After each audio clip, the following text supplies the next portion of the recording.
Hello and welcome to another storytime video. Today I will be telling you about the FV4005 and how the IS3 was actually the cause of it being made. Now, from a game perspective that looks weird because the IS3 is a tier 8 and the FV is a tier 10, but the game often skews our views on the actual tanks. Now, first order of business, I want to give Daniel and Sagor basically great thanks for the replays that you're seeing today, and basically keynote is that I got most of my information both from multiple wiki pages, history pages, and of course aside from the Bovington Tank Museum itself. Now, at the end of the Second World War, Germany was defeated by the Allied forces, and people often forget that Europe wasn't just liberated by the British, Americans and Canadians, starting on the beaches on France, but there was a whole war fought on the other side of Europe as well. Now, Russia beat at the Germans for a part with sheer power of numbers, and they were often poorly equipped and poorly trained, but they gave their all for their country, the motherland, as well as for the rest of Europe. Now, this is a bit of a side note, but still. Back when I was in high school, my history teacher at some point told us that a German general actually called from the Eastern Front in Europe to Berlin to report that the Germans couldn't march on. And when asked why, he replied that there were just too many bodies in the way. And he wasn't talking about the German soldiers. And even though it's been more than 20 years since I first heard that information, basically I will never be able to forget it because it's so impactful when you think about what it actually means. But yeah, even in the Netherlands we were taught very little about the Eastern Front of Europe, so having a history teacher tell little things like that basically made a huge impact on me. Anyhow, at the end of the war, to celebrate their dominance over Germany, the Allied forces held a victory parade in Berlin in 1945. And this was where the IS-3 tank was first introduced, the first time the Allied forces got to see it, and basically their reaction to it was, oh shit. At the time, the Allied forces had nothing that could actually handle the IS-3, and they knew that they would have to get to work.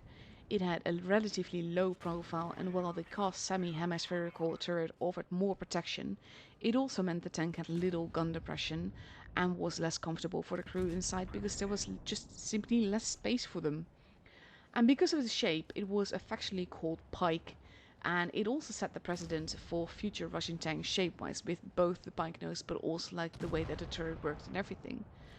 So the tank came too late to see action in World War II though, and it's only seen very little wartime action at all.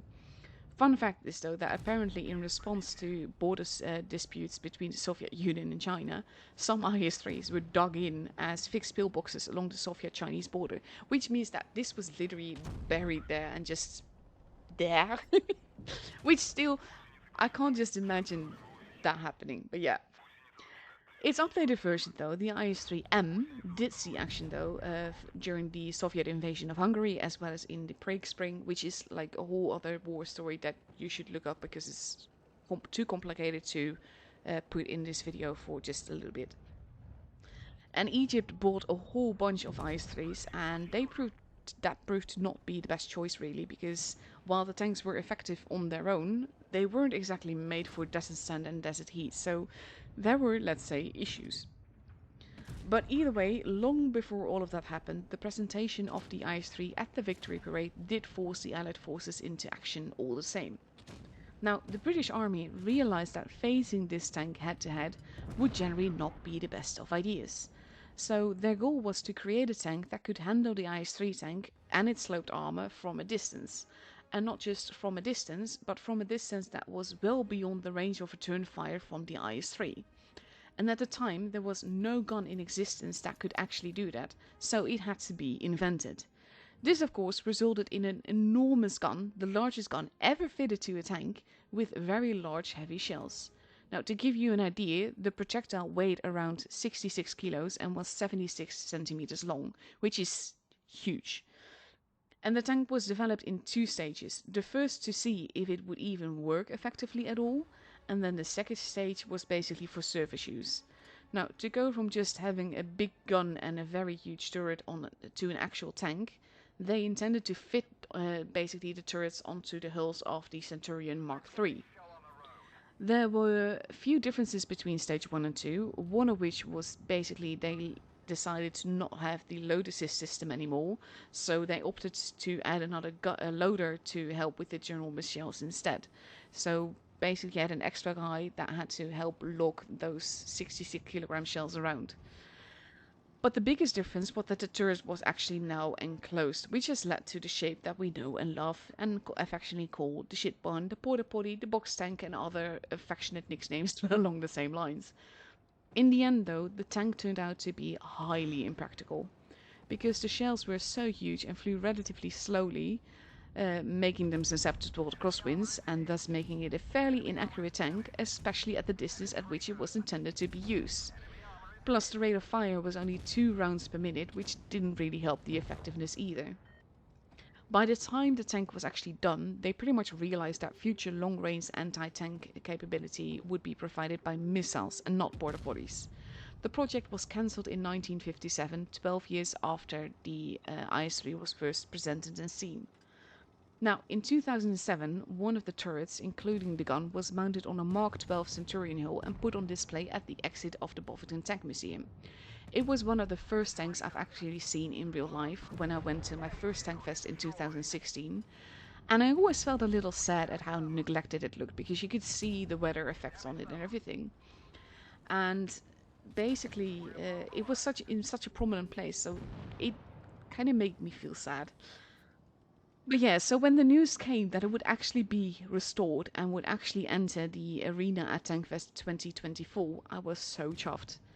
Aside from the tank being a bit of a meme tank because of the lack of armor and its ginormous size, meaning that you can't go or use certain covers where other tanks would normally be able to do so, I really do enjoy driving it in the game, and I've learned from previous Tankfest that seeing the thing drive around in real life makes the gaming experience different too, because you will actually have like the experience of having seen it, of having heard the engine rumble, and generally of feeling the rumble throughout your whole body. Like if you're standing there, it vibrates through the whole body, and it's really epic. You can't really describe it. You just have to go there sometimes.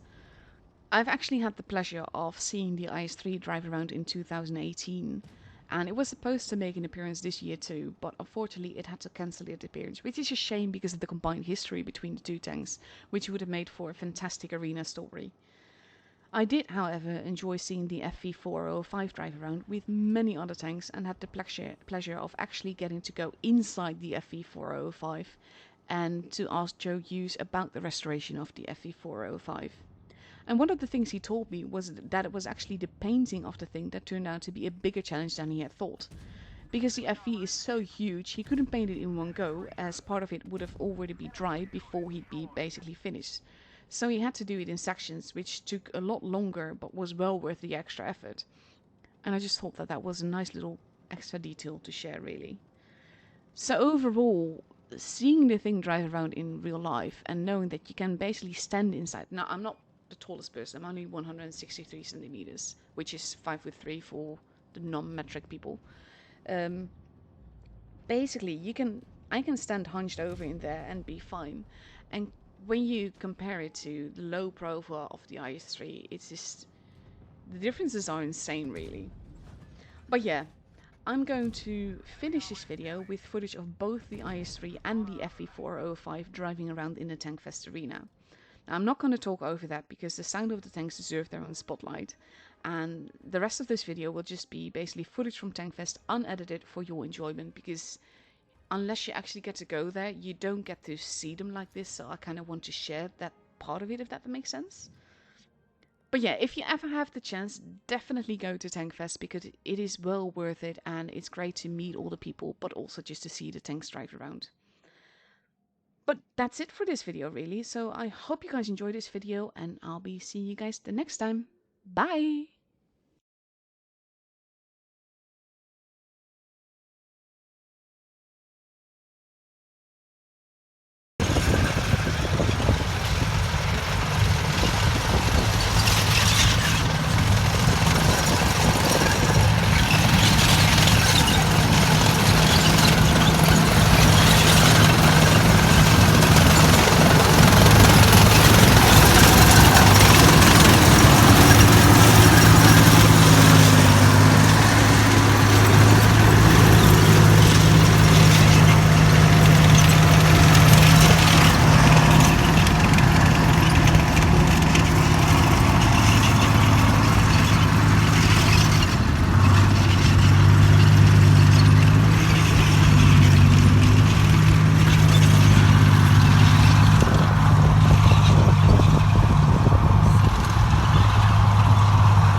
Army Centurion did not get the gun upgrade. Some tanks later on, this has still got the 20-pounder gun on. Later tanks will see, if you have a look, you'll see those subtle differences between the different countries and those different tank guns. Now, one of the other things going on in the background is at the same time as we're building the Centurion, we have a worry in the West that the Russians have got their IS3 tanks in service. When Stalin died, I think it was 51, 52, they changed the name of those IS3 tanks, heavy Russian tanks, 22 units now. They changed the title to T10. Stalin gets forgotten about quickly. We are worried. We've seen a T10 tank. What's coming next? We think the Russians are going to be building an even bigger tank. So in the background, we start heavier tank programs. One leads to the Conqueror tank that goes into service in 1955 with a 120mm gun on it. What if that gun's not enough as well? We might need 180mm, they think. Big enough gun to knock out the future Soviet heavy tanks. So this is why we end up with this beast coming on now, FV4005. It's really a testbed vehicle for that gun. 183mm gun, the biggest gun ever fitted on a tank for direct fire roll. So slow, yes, really, really slow. Can we mount it before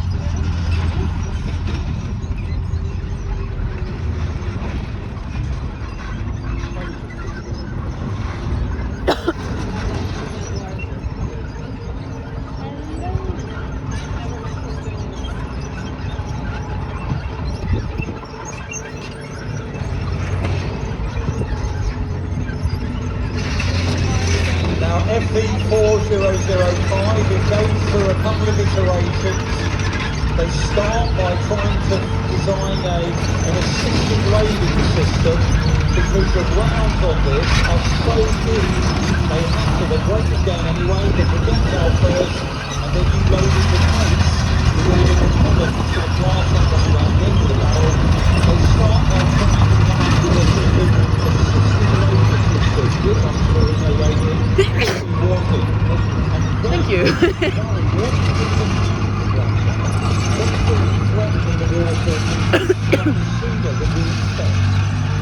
they come out with this second iteration. We might have been able to build this in hurry should the threat start emerging quicker than we wanted it to. But this is the second iteration of the vehicle with that on the top, that turret system there. They've got it to the point they can actually down about 45 degrees over the side of the central line, so that it won't go sideways because you can see that there's no ground to the ground.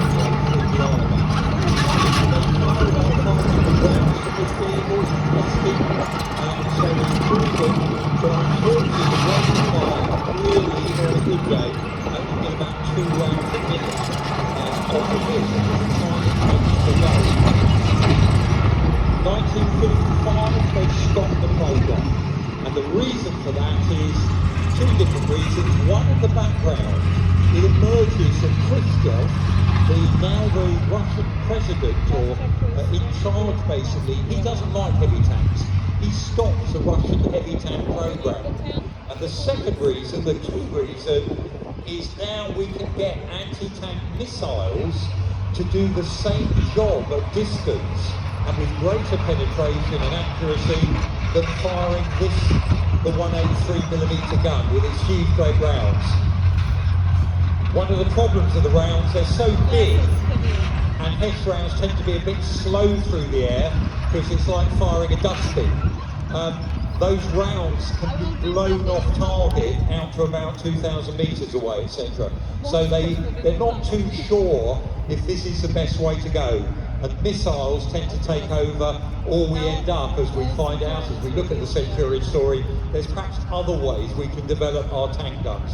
But that FV4005, some of you here may have helped towards its restoration. The guys driving it with the team that helped put that one back together again, so it's really good for us to be able to see it here. And we've got a vehicle that, put it bluntly, that carries in our play area. So it's always interesting.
And that worried Britain because we didn't think the 20-pounder would penetrate T-54.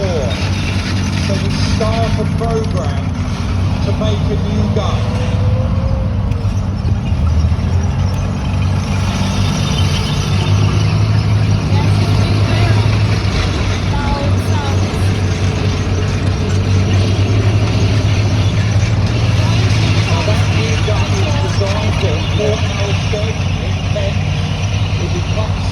Called the L7105 gun. We can see it on a couple more of the Centurions here. It's a fantastic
breathing.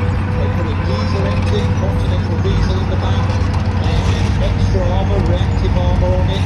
They really make a difference to that tank, but it still carries on improving.